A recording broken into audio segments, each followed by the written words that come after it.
Mars by Rich von Halt. Mars. I can tell you what the sun feels like on my skin on Mars. I lived on Mars with groups of people and alone for half my life. Everyone thought we had to leave Earth because we were destroying it. That is not true. We left Earth because someone wanted to destroy it, but I will get to that in a minute. Being on Mars was no different from being on Earth.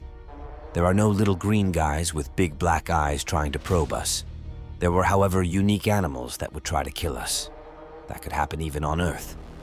They said in 2025 people would travel to Mars, but that was false.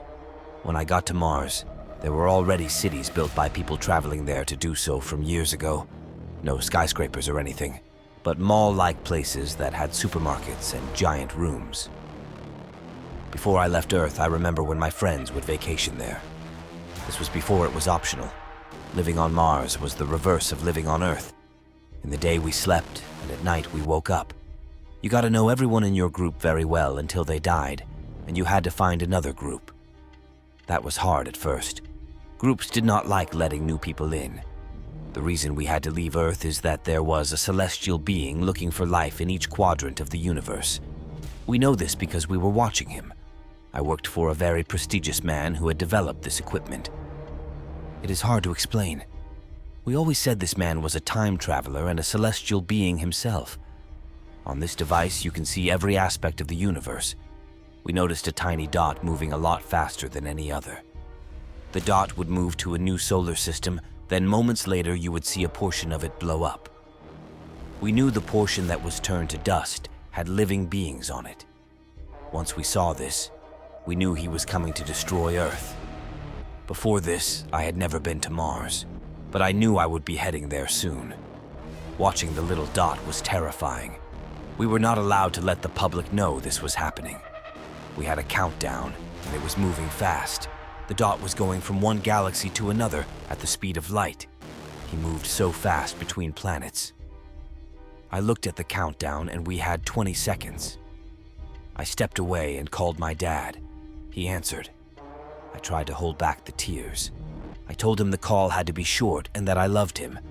I hung up as the countdown hit 0. At first, nothing happens, but then you can feel the change in the atmosphere.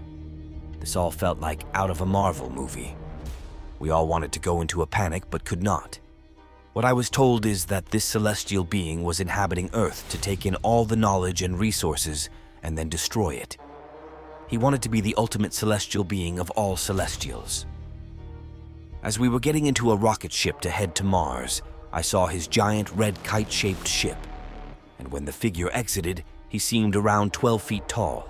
He was in an all-red metal armor with a pointed helmet. I did not see his face because we were forced into the rocket ship. I remember waking up in the mall facility on Mars alone. I woke up during the day as the sun was setting. Everything does have a red tint.